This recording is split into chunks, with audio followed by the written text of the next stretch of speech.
આજની વાર્તા. વિદ્યા સૌથી મોટી સંપત્તિ. ભરદ્વાજ મુનિ જીવનભર તપસ્યામાં રત રહ્યા. મૃત્યુ વખતે દેવદૂતો તેમને લેવા આવ્યા તો તેમણે વિનંતી કરી કે મને આ શ્લોકમાં ફરીથી જન્મ આપો. સ્વર્ગે જઈને હું શું કરીશ? દેવદૂતોએ આશ્ચર્યથી પૂછ્યું કે તપ કરવાનું લક્ષ્ય તો સ્વર્ગ હોય છે, તેથી તે આપને મળી ગયું છે, તો પછી હવે તપ શા માટે કરશો?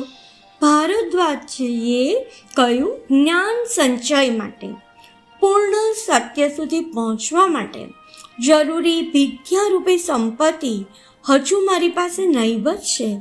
તેના માટે હું હજુ બીજા અનેક જન્મો સુધી તપ કરવા ઈચ્છું છું.